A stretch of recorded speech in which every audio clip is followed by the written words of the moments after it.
This is the Authentic Sex Podcast, real-life conversations about sex, pleasure and relationships. I'm your host, Juliet Allen.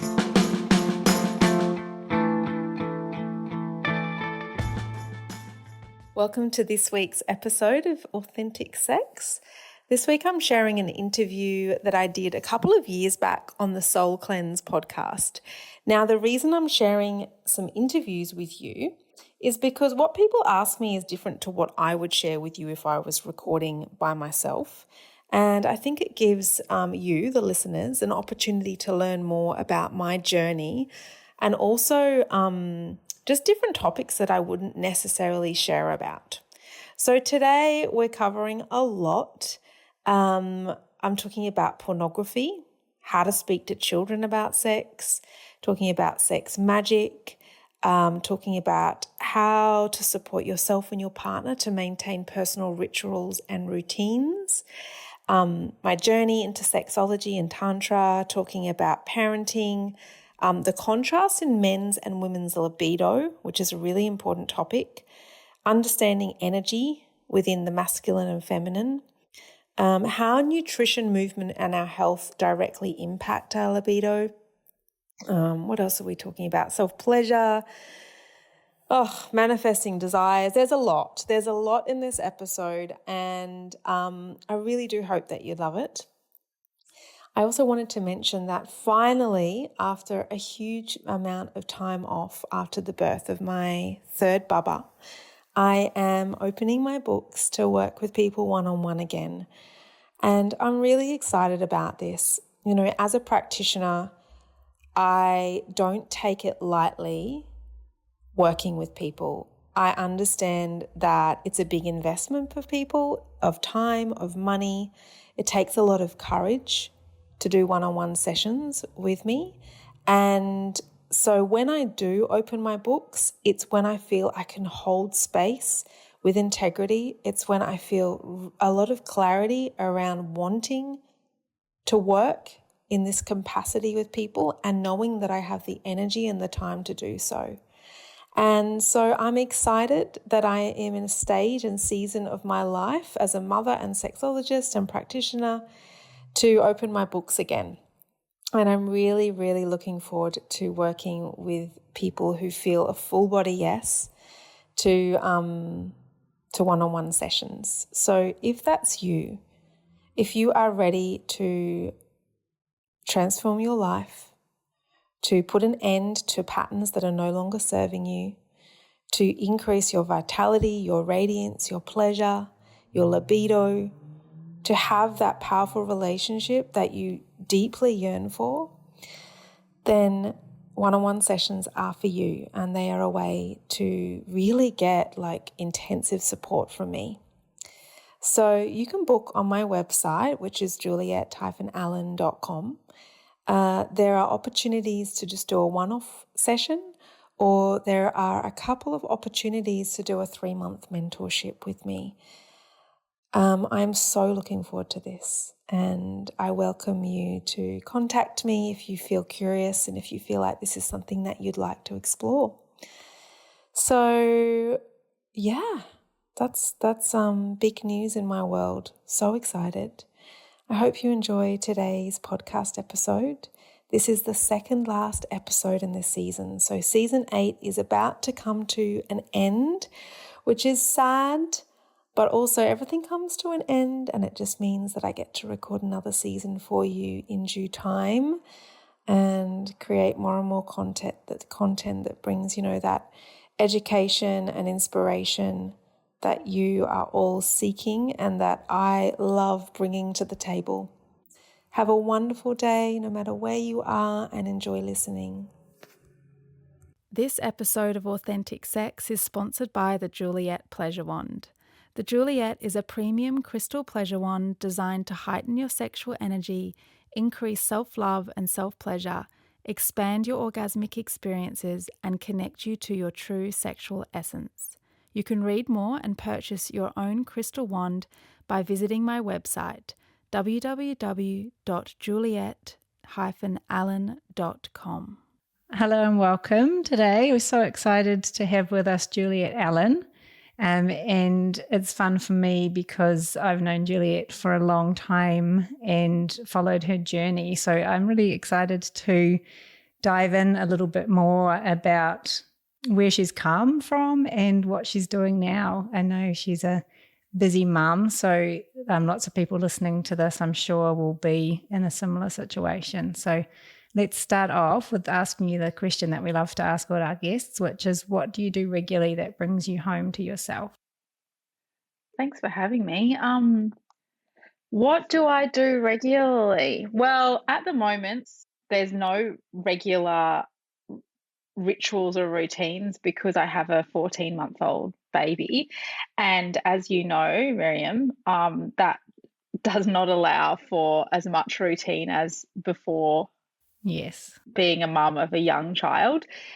But what I do is I go for walks. That really helps me come home to myself because I enjoy just going for like a walk every morning or afternoon, especially when I'm feeling a bit frazzled and I need to like return to my center and ground myself. Mm-hmm. So being out in nature and walking really helps.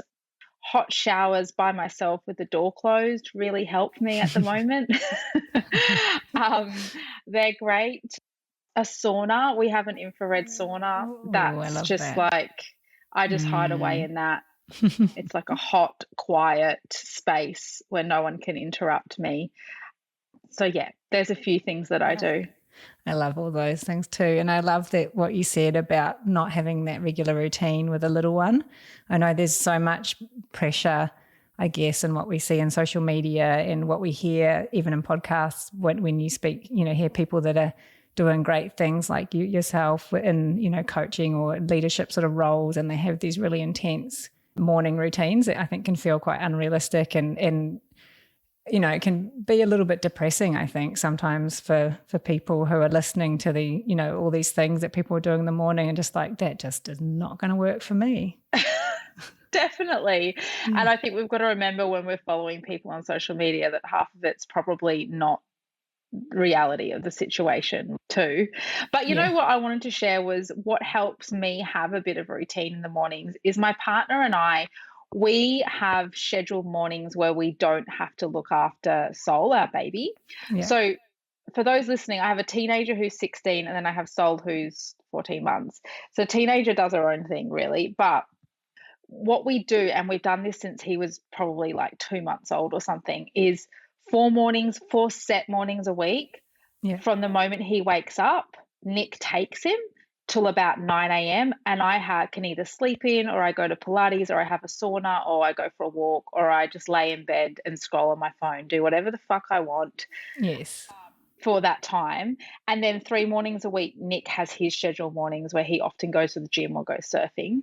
And that's really helped us as parents have a bit of routine because, and it's helped with the resentment that I think parents can feel around like, well, I've had the baby, every morning this week and you got to surf. And then resentment leads to shit going down. I love that around the schedule piece and having like the discipline, those like the moments that that you can count on having to yourself. I feel like that can get you through the other moments. I think for me, I've been separated from my daughter's dad since she was 4. So even just knowing the nights that she'll be with him and knowing that I'm going to have my beach walk or my surf or whatever on those mornings, I find that to be really helpful. But it's awesome that you can achieve that within your relationship and have that all scheduled. I love that. Yeah, takes a bit of planning, but it's worth it. Yeah. Let's just start a little bit just so people can get some context about who you are and what has happened in your life so far to get you to where you are now, and just a little bit of background on Juliet Allen. I love that, you saying that your daughter's 16 now, because I think when we first met, I think she was about 3 or 4 maybe. Yeah. So that's cool. I love it. And I saw that, I think you did a post about had your first client about 10 years ago and where Soul Cleanse is turning 10 at the end of this year. So I love that. That from those sort of fumbly beginnings when I was doing massage therapy and you're doing yoga teaching and now we find ourselves at this point. So I'd love to hear. I reflected on that actually, how I was teaching yoga for you at Cabarita in that tiny little studio, and like running like Reiki courses and stuff. And driving what felt like hours from Burleigh to Cabarita to this tiny little town. And now it's Cabarita and it's, buzzing. And it's been a while since we've known each other, that's for sure. Yeah. So can you share just a little bit about Juliet Allen's journey from there, from there to here? Juliet Allen. I think you might be the expert on that. Yeah. Okay. So from a young age, I've been really comfortable talking about sex, really interested in it. I didn't have sex till I was 18, but I was always really like comfortable in my own skin, and it was something that I was fascinated by and always reading about too. When I left school, I studied psychology, and then I traveled heaps. I hated psychology, and I was like, why did I do that? But I guess I just did it because I thought that was what I was meant to do at the time, go to uni and get a degree. I had my daughter at age 20, on my 24th birthday, she was born. Oh, wow. Yeah, and she changed my life completely, and definitely I think I went from maiden to mother, as we know when we give birth, just overnight. Suddenly we're like, oh, who is this woman? And now what does life mean for me? So that was a big change for me. I studied to become a doula, and I started supporting women throughout their pregnancy and birth as a doula, which I loved. And I noticed that a lot of the women were moving through like sex stuff. So things were coming up for them during their pregnancy or during their birth that was related to their sexuality, which I found fascinating. And then I studied to become a yoga teacher and started teaching yoga to adults, and also had a kids yoga business. So the whole time I've been quite entrepreneurial since a very young age, and always studying and interested in health and serving people in mental health too. And so fast forward to, I think I was about 29, and I thought, okay, I'm sick of teaching yoga. This feels like, for me, there was something more, and I didn't know what it was, but there was something more than just kind of namasteing. And I don't know, it just lacked depth for me at that stage of my life. And so I decided to study sexology, and I did a master's in sexology. And the reason I did it was because my whole life I'd been exploring sex and been very curious about sex, and wondered how I could make a career out of that. And as soon as I started studying it, I was like, oh my God, this is it. Like, this is what I've been searching for. And it came very natural to me. And so I launched into a career as a sexologist. And back then, it was about 10 years ago, there wasn't many sexologists around, especially in Australia. So I was leading the way. I've always been very particular about doing it in a tasteful, beautiful, like visual way too, which I think made me stand out. And that's the story. The very long story turned into a short story of how I got to where I am now. Yeah, I love that. And then you also weaved in some more like spiritual sort of practices in your work as well. Is that right? Yeah, so I studied sexology, and then I started working as a sexologist, and then I started to explore Tantra. And that was, the catalyst for that was I was in a relationship that I'm no longer in with a woman. Our relationship was quite tumultuous, and we wanted to feel more connected, and I was interested in Tantra. And so we went and did like a 2-day course or something.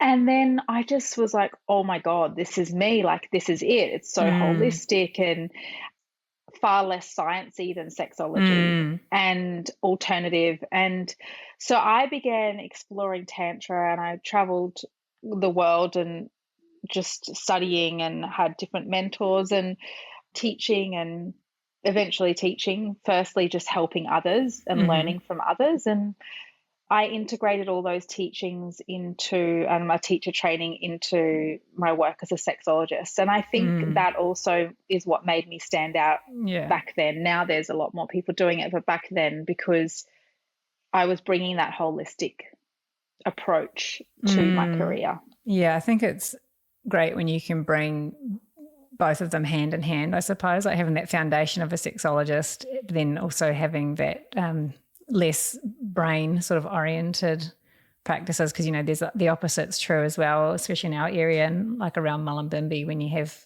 more like just the Tantra stuff. And I'm imagining maybe that gets a little bit non-therapeutic, let's say, sometimes. Yeah, I guess it can swing from one extreme to the other. And Tantra can be extremely alternative and definitely not for everyone. But what I've attempted to do, and I think I have done it successfully, is brought it into a more digestible way that people can understand it, and always had in mind not just the alternative community of people in the world, but the mainstream people who have no idea what's lacking in their sex life. But they know something is, and Tantra explains what that is. Yeah. Could you share with us what that is? Well, it's different for everyone. Like, we're all so unique, and whether we're single or in a relationship, it doesn't matter. This isn't just for people in relationships that I'm speaking to. But what I feel is lacking, and from experience working with thousands of people as in a one-on-one basis as a coach, is like a really deep connection that often a lot of us don't feel when we're having sex. So sex can be very mechanical. We can often engage in sex because we feel we have to, or because we're just horny and we kind of just want to get ourselves off in a way and release some energy in our body. And so it can be mechanical and feel disappointing afterwards, and very goal driven. So like, oh, I want to have sex because I want to come, or I want to have an orgasm, or I just want to serve him or serve her. And then many people are just left lying there afterwards, just like, fuck, that was actually not great, and I feel really empty, and then have like this kind of like sex hangover afterwards for days. What Tantra can bring into relating with ourselves and with others is like a deeper connection to our heart space, to others, to what we truly desire, like a full acceptance of our sexuality and our sexual energy, and a full different orgasmic experiences. I mean, there's so much to it. So when you work with people, do you usually work with individuals or with couples, or a bit of both? Both. Yeah, both. So I would say 70% individuals, 30% couples. Yeah. Okay, interesting. Because I can imagine that it'd be super helpful for couples to start the conversation with like a professional supporting that, you know, because sometimes it's a bit of a barrier just to bring up, you know, this maybe a desire for something a little bit more, but not even maybe knowing what the more is or how to do that. So I can imagine it would be really supportive to have somebody guiding people. Yeah, definitely. I think having someone there to facilitate conversations and just support conversations is always valuable. You know, even just for relationship stuff in general, it's so important for the longevity of relationships to have that support in general. And so, yeah, when it comes to sex, it's so helpful. And like you said, a lot of people don't know what's missing until they experience it. And then they're like, oh, this is what I was looking for. So sometimes we just have to kind of start exploring, not knowing where it's going to take us, but knowing that we want something more than what we're experiencing now. Yeah, and I guess that really relates back to, I feel like a massive issue that I see a lot with people that have either been in a long-term relationship or when kids come into the picture, and then that whole energy for the exploring and the seeing what happens, and even for each other and making each other priority, you know, really gets pushed to the side. Oh my gosh, yes, it does. It totally does. And this is on topic for me, because me and Nick always joke at the moment, like, how are we supposed to be having sex? Like, you know, we co-sleep. Well, we actually co-sleep half the night now.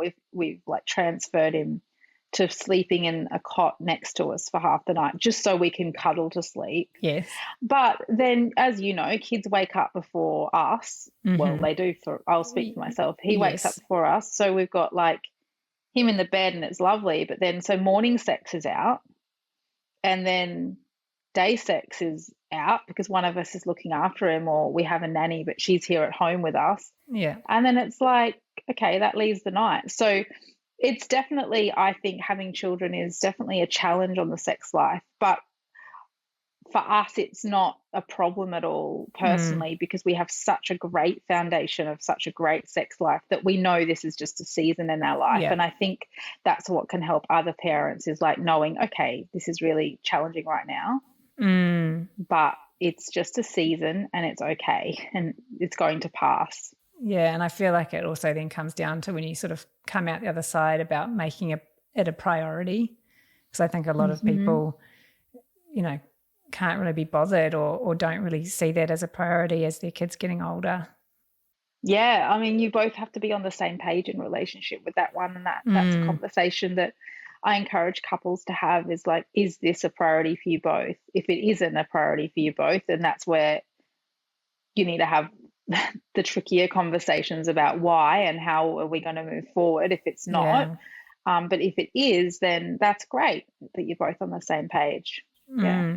If you're working with someone that came to you that wasn't really feeling like it was a priority, especially I feel like women especially have a bit of a slump in their libido around that whole children piece. How would you, and I know obviously it would be different for different people, but what are some main themes that you see or ways that you can support people or suggest things that they try or explore when they come to you with that kind of situation? Yeah, well, I think just firstly, acceptance of where we're at as mothers is really important, because we can always be wishing, oh, I wish that it was like, I wish things were how they used to be before kids, is a big one for mums. And it's like, the reality is it's never going to be how it used to be. It's gone. It's gone. That life has gone. You know, are now a mother, which is a blessing, as you know, even as challenging as it is. So first, acceptance is really big. And when we can accept where we're at, or where our libido is at, or our mental health or whatever, then I think that can then help us take the steps to moving forward.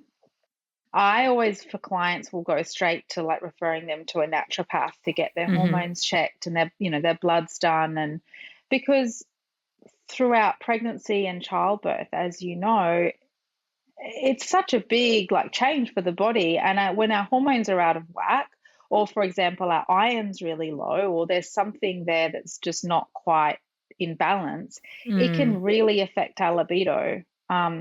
And so that's the first port of call for me, is like consulting with a naturopath or a holistic doctor who can help us to explore what's going on there. And then like eating really healthy and movement, all these things contribute, and like relationship health. So communication, if we're in a relationship, is really important. So they're some of the foundational pieces that I begin with clients. Yeah, it's funny, that's not really the first thought when you think about your sexual health or having a really great sexual relationship, is it that, you know, you start with food and your nutrition. I mean, it makes sense, but it's not like if I was coming to a session with you, that I wouldn't expect that to be the first port of call. But I think that's a really awesome takeaway for people who are maybe, I don't know, I guess you can get quite hard on yourself or feel really guilty or shamed if you think that you're lacking in some way with your sexuality or your drive, especially with a partner that, you know, that might want it more than you, and you might feel like, not good enough, or, you know, there's so much complexities of emotions when it comes to sex and sexuality. Definitely. Yeah, definitely. And I think it depends on the partner that you have too. Like, you know, it's up to our partners to do the work on themselves to come into acceptance too, that this is where we're at. And also acknowledging that it's not always the woman whose libido is low. Like, it's surprisingly the opposite. The man's libido is low and the woman's wanting all this sex, and the man doesn't have a libido. And so it's good to name that, because that's actually much more common than we think, or than that's what's spoken about. I suppose like horny women and men who are just too fucking tired and just want to go to sleep. Yeah. And really frustrated horny women. Like, that's a big challenge that people come up against. Yeah. But I guess you've kind of hit the nail on the head with that tiredness piece, right? Like it, I almost feel like biologically, if you're feeling tired and depleted, your body's not wanting to procreate, is it? So it's like everything's switched off in that direction. Yeah, I mean that's you've hit the nail on the head. That's it. Like our body decommissions our sex drive if we're stressed and we're sleep deprived, and rightly so, because ultimately our body is driven to procreate. That's why we have this desire to make love, essentially. I mean, that's very general. Baseline. That will trigger some, but you know what I mean. So, and then it makes sense that our body's like, no way are you having sex right now. You just had a baby. You're not having another baby. So settle down and try and catch up on sleep rather than have sex. Yeah, I love that. And I guess you talk quite a bit in your work about masculine and feminine energy, and I'm imagining that's a part of it as well.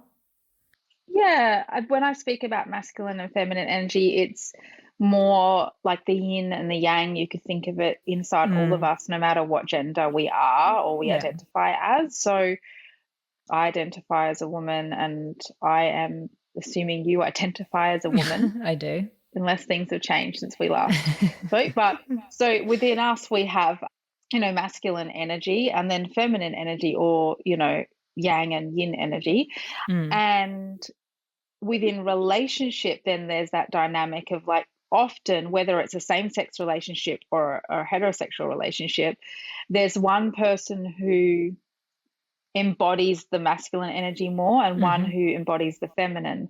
And in order for there to be really great sex and a desire for there to be sex between two people, there needs to be a polarity between those energies. So one person really needs to be more in masculine, one needs to be in the feminine, and that's when the fireworks happen. It's like two magnets come together, with those polarizing energies. So that's another thing that I work with when I am working with people, is like exploring those energies and the dynamics in relationships to see what's going on, because it's a big one. Because I imagine in our society there's probably the majority of women wouldn't really be moving through their lives with that predominant yin energy, whether it's a mother who's keeping schedules and remembering everything, got all the to-do list, or if it's a woman that's working and in maybe a more masculine environment even.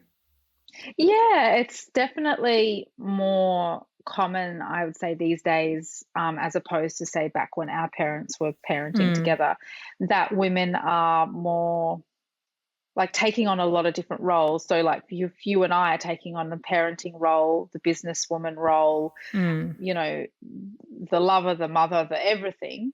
And we can be very like driven, which is admired in our culture, like driven women who are really, quote unquote successful. But that can be to the detriment of our sex life, basically, because then it's like two people in a relationship often, especially in heterosexual relationships, where the man is really driven and he has his to-do list and is go, go, go and wants to provide. And then the woman's like, well, I want to also match that energy. But when there's a woman matching the guy's energy like that, it's just like not going to create polarity at all. And I'm not saying women need to be, submissive and just parenting and floating about dancing at home, waiting for their man to come home at all. But it's good to be aware of that if we're in that masculine, it can kill our sex lives. And I guess I've heard you talk about how even if you're in that, that space during the day, there are things that you can do to sort of bring you back into your more feminine, softer energy when you do want to. Yeah, definitely. Yeah, there's so many things we can do, and we've got to find things that we enjoy as individuals. Yeah. I have to interrupt this episode to let you know that today is sponsored by Pleasure School. Pleasure School is a monthly membership where together we study intimacy, conscious connections, and how to embody our true sexual essence. Every month, students of Pleasure School access members-only educational content across a wide range of formats, including written, audio, video, and guided home study. Pleasure School is led by myself, And I'm also joined by other teachers who are pioneering in the fields of sexuality, relationships, and holistic health. This is your chance to join a unique online school like no other in the world. Learn more and join Pleasure School at www.juliet-allen.com. That's JULIET-ALLEN.com. What would be some things typically that would help with that? Well, for me, it's like having a hot bath and just putting essential oils in and enjoying like the heat on my body and just resting back. Mm-hmm. That helps me drop into my feminine, especially at the end of the day. It's like it marks the end of the day. Definitely, I'm having less baths since Soul was born. Actually, I just had a link. Soul is spelled soul. Yes, I heard that. I didn't even think of that link, but anyway. So that's one thing I do. Dancing is really a feminine practice. So if you can pick up a practice of dancing, or if you love dancing, just put on like a track and dance. What else is great for feminine? Being in the ocean. The ocean is feminine. It's just moving and just flowing. And so even like being in the ocean and just letting it like float there and feeling the energy of the ocean can feel really great at allowing us to like drop back into that energy. So, I mean, there's so many different things. I feel like maybe we should just rewind quickly, and I'm wondering if you could just give your explanation of what masculine and feminine energy embodies. Yeah, sure. Yeah, okay. I'm going to just let people know if they want like a more comprehensive guide on this. I actually just revamped my masculine and feminine guide, and it's a free guide. And it has all the different qualities of the two polarizing energies, and then things we can do to drop into those energies. And it's beautifully kind of laid out. So if you want that, go to my website and jump on my mailing list, and then you get that for free. But some of the things, like the masculine is more driven, more like goal oriented, hold space for the feminine to unfold. So think of the masculine like the really strong tree trunk.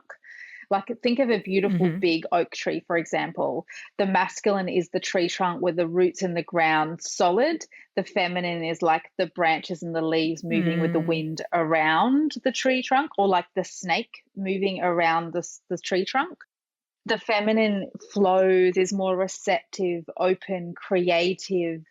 But like there's so much. This is like a whole podcast episode in itself. Yeah.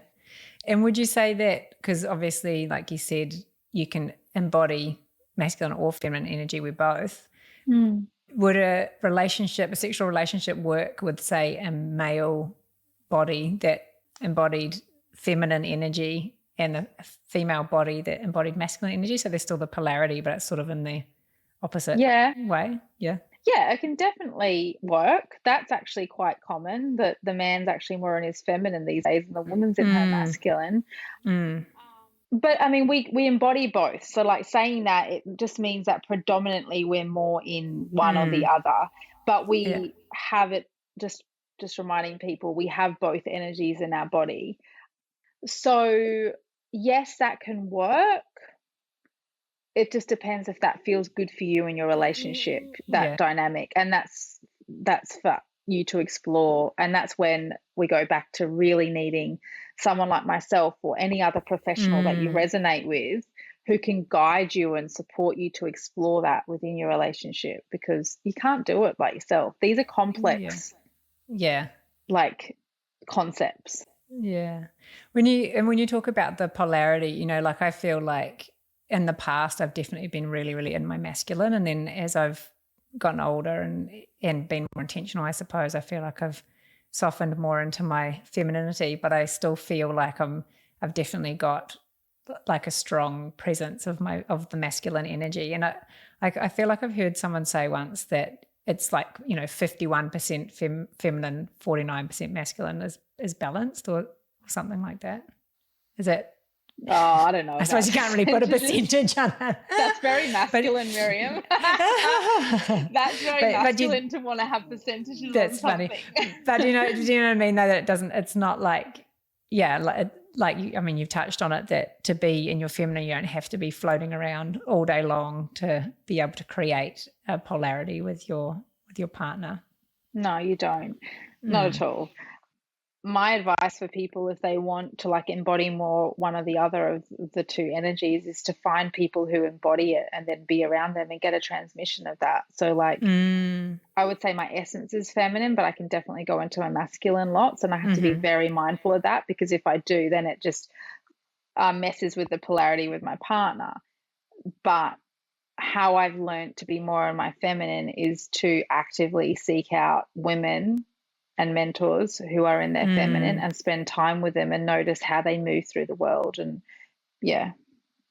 I've spoken to a woman once that she does sort of like dancing with Eros transmissions, and she mentioned, in our culture, we don't really even visibly see women in their maybe more feminine essence in our culture.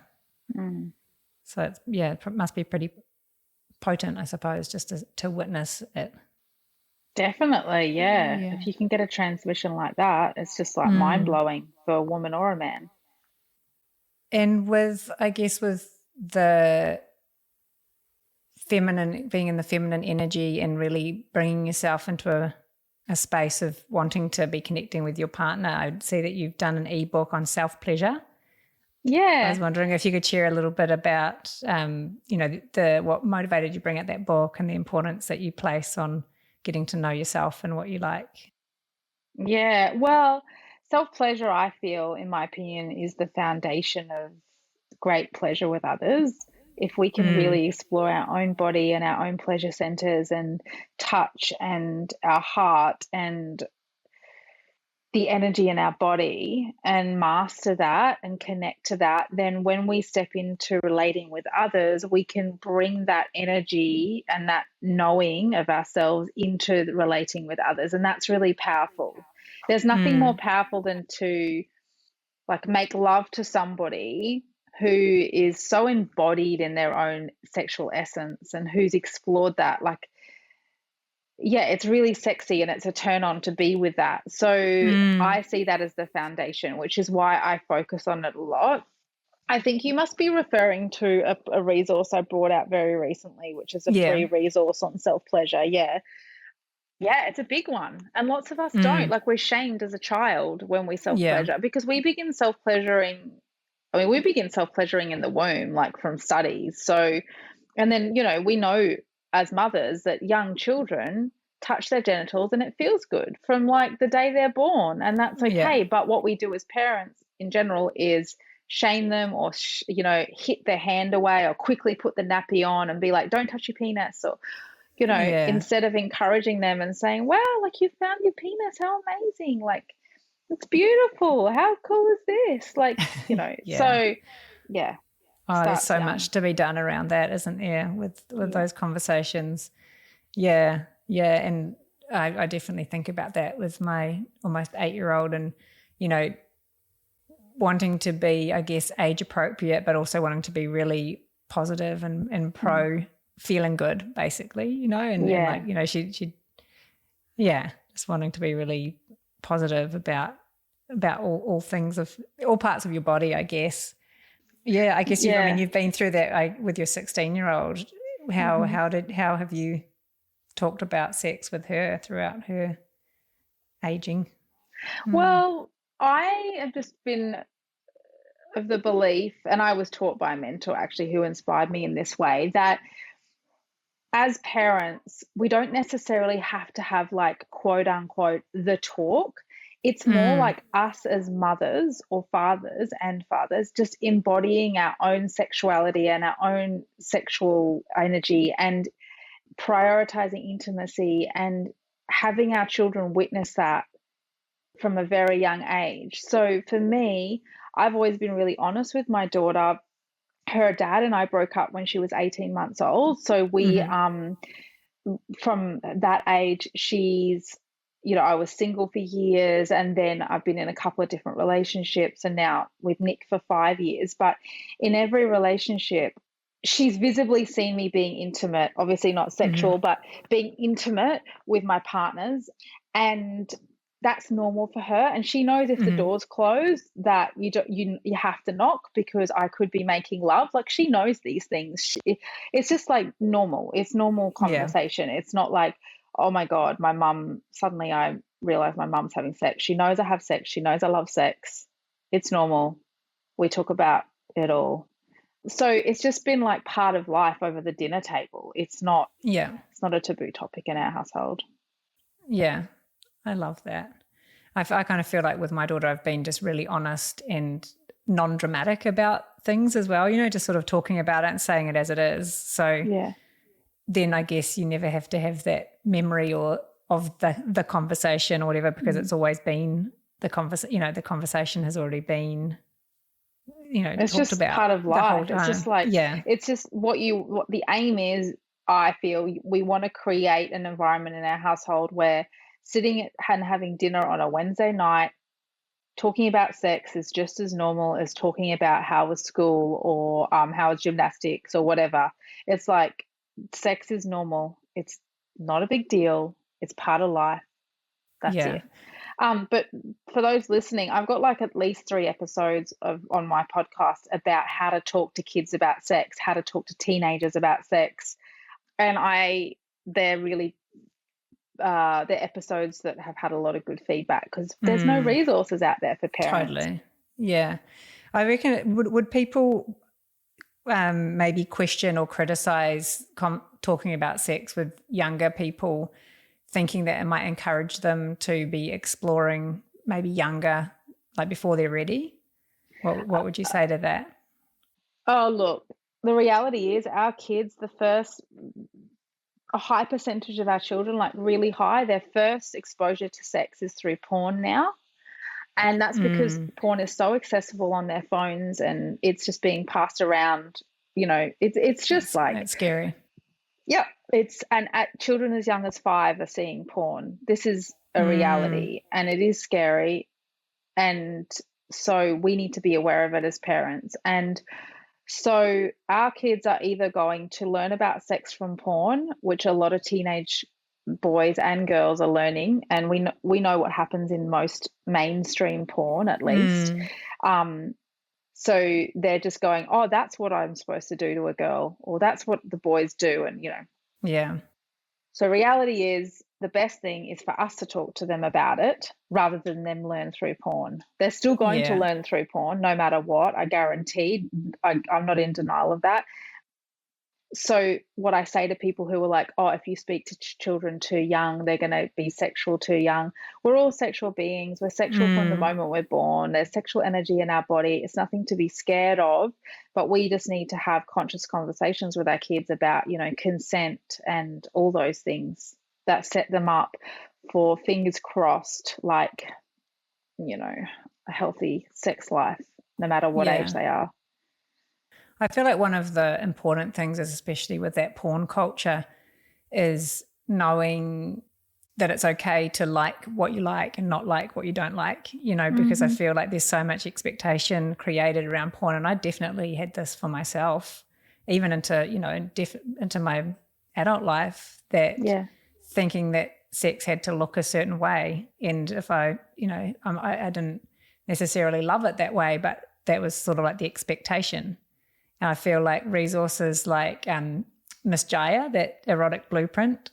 Yeah. I don't know if you've seen that. Yeah.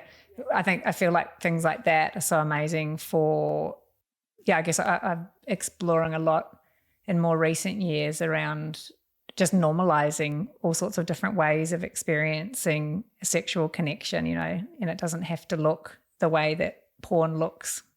I agree. I totally agree.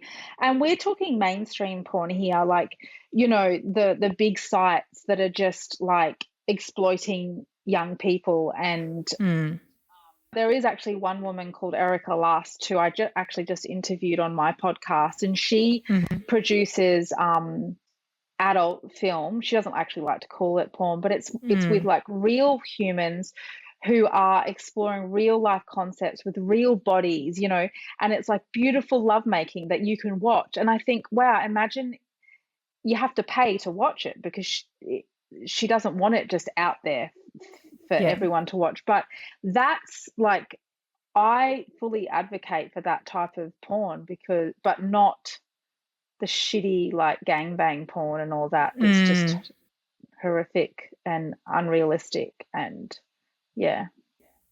Would you ever recommend for your like clients to go and watch something like Erica Lust just to get some ideas or start exploring different things? Yeah. Yeah, for sure. Definitely.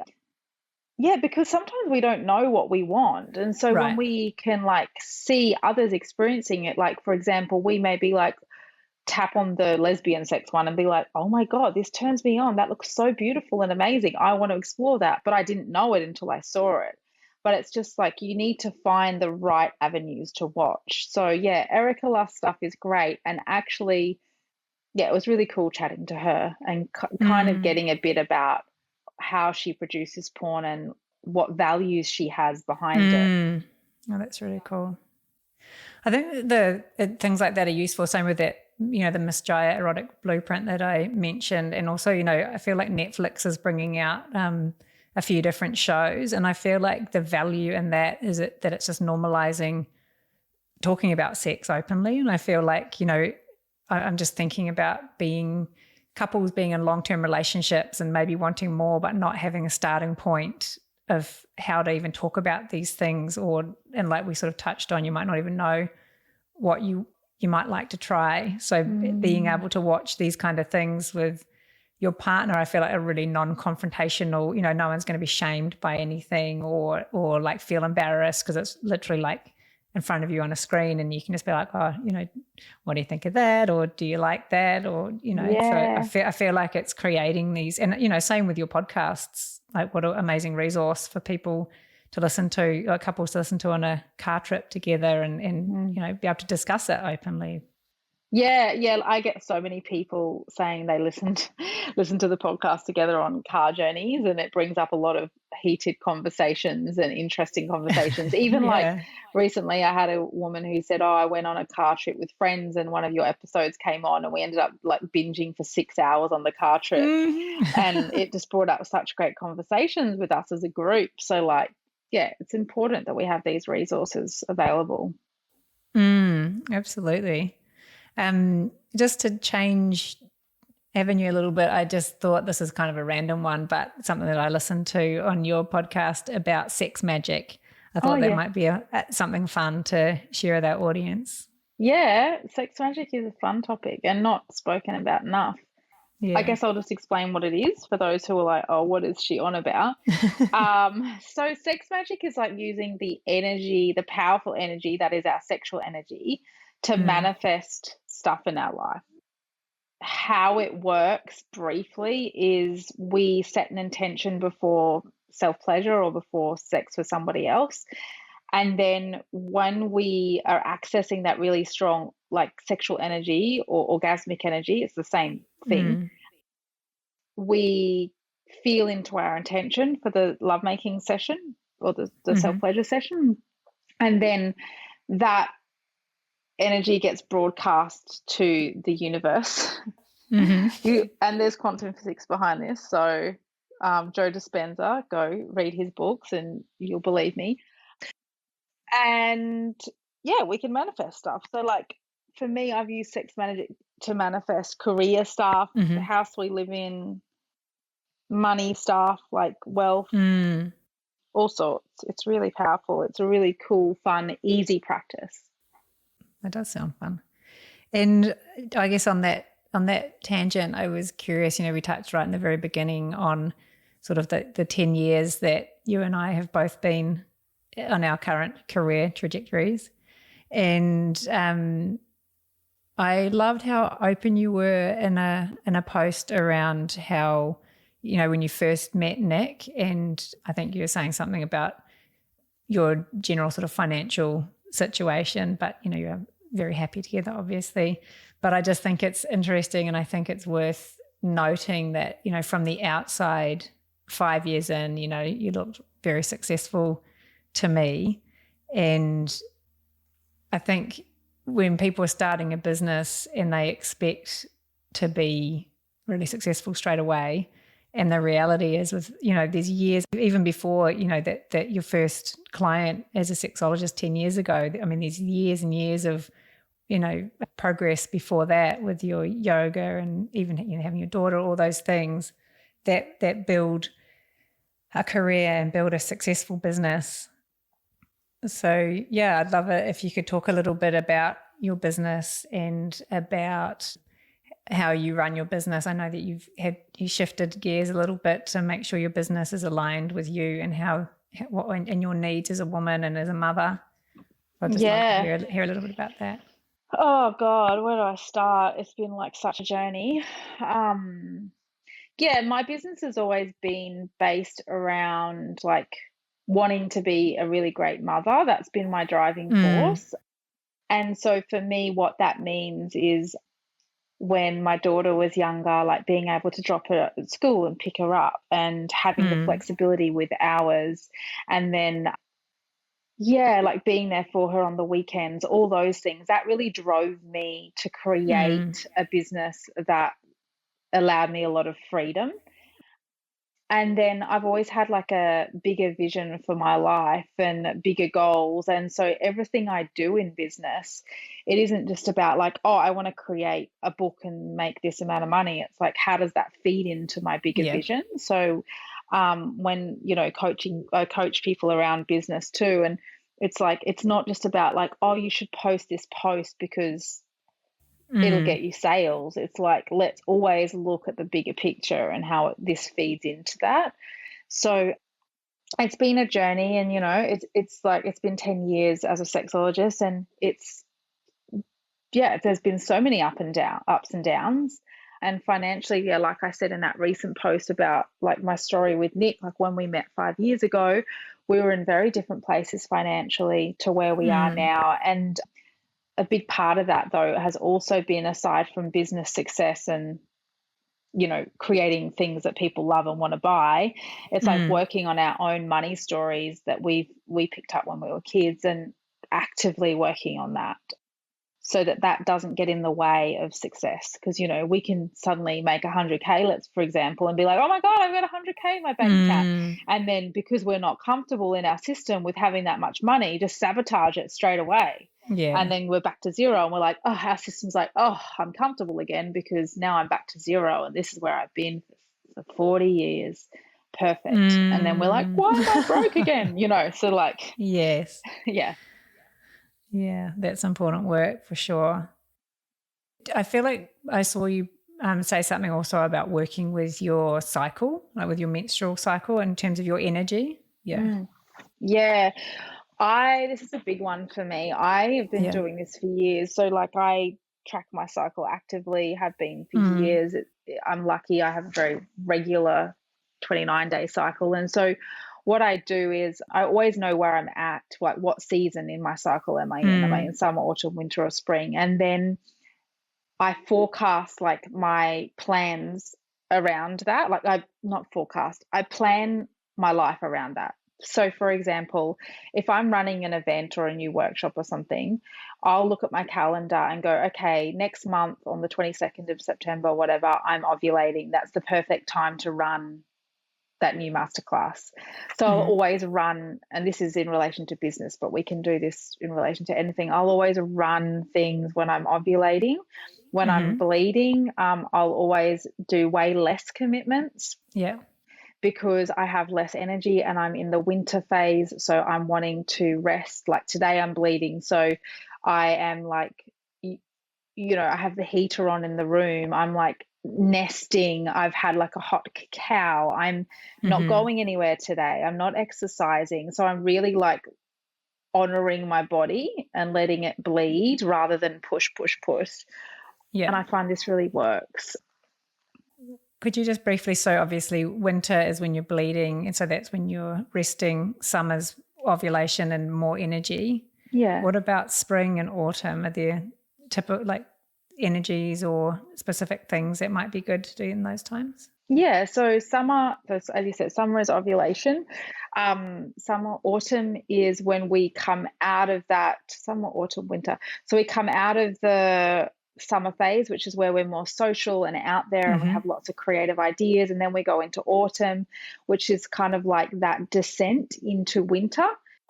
That's when our energy can drop a little bit, especially in the later stages of autumn. And then we go into winter, which is day one of winter is when we start bleeding. And then there's spring, and that's when, you know, approximately 7 days after we start bleeding, we start to feel the energy surge again, and we're like out in the world again. We want to socialize more. The ideas start coming. And this is just for people who are cyclical and have a womb and bleed. It's not everyone, but this is the cycle that we're just going through. And I speak about this heaps in detail in Pleasure School. I have a couple of lessons on it. And I also have it for business people, not just women, a masterclass called Embodied Pleasure in Business. And it's a 2.5 hour masterclass. And it talks about not just this, but a big section of it is about how to do business around your cycle, which I think is a conversation that isn't had enough. Yeah, because I mean, so many people are disconnected from the whole cycle and what's going on in their womb and in their womb area in general. It's actually surprises me. I really forget how many. Like, I recently said something on Instagram about menstrual apps, you know, that can just track the cycle. And I had two types of people who inboxed me, people who were like, you need to educate more about, you know, more than just using an app. And I'm like, yeah, I know that. But right now, like, people don't even have the app. So let's just get them, you know, on an app and then we do that. And then there was other people who I know, so many people I know, women who were like, oh, I guess I should start tracking. Hey, and I was like, hang on. You're not tracking your cycle? Like, I'm shocked. Like, this is like the foundation for me of womanhood, is like knowing that. But, you know, we're not taught it. It's not in schools. It's not in sex education. It's no one's fault. Yeah. Well, that's why we have conversations like this and people like you sharing all your wisdom. Yeah, true. Yeah. And you know what? I know there's women listening who are like, oh my God, what app does she recommend? I don't have one I recommend. I use this real old school one I've been using for years. So just like go on the app store and find one and just start. Don't get too finicky about what app to use. I use Natural Cycles, which I quite like. Yeah. Okay, great. There's a recommendation. Yes. And I just want to be mindful of the time. So before we jump off the call, could you referred a few times to different offerings that people can get from you. Where's the best place for people to find you? Yeah, okay. So you can go to, I guess, social media is Juliet, Juliet _Allen, ALLEN. You'll find everything on there. If you are not on social media, you can go to my website, which is juliet-allen.com. And then there's offerings on there. Pleasure School is a 12-month experience with like heaps and heaps of classes and home study and all different teachers. That's a really great resource for people. Amazing. That's very holistic. So much. And then my podcast, Authentic Sex. Yes, wonderful. Thank you so much for your time today, Juliet. That's so amazing. And I hope it's really inspired people to go and download some of your resources and start exploring. Yeah, thanks for having me. It's been a good convo. Good to connect after all this time. Yes. Thank you for listening to this episode of the Authentic Sex Podcast. If you love the show, please hit follow wherever you are listening and leave me a review. And if you really, really, really loved it, please share the podcast with your friends, family, and social media followers. Doing this together as a community, we can make an impact and support the world to feel more sexually empowered and free, and just get the word out about these free resources. If you'd like to join me for daily updates and inspiration, you can find me on Instagram, which is at Juliet, JULIET _Allen, ALLEN. And you can also head on over to my website to join any of my offerings, Pleasure School, the Intimacy Blueprint, and you can also treat yourself to the Juliet Pleasure Wand at www.juliet, JULIET -allen, ALLEN.com.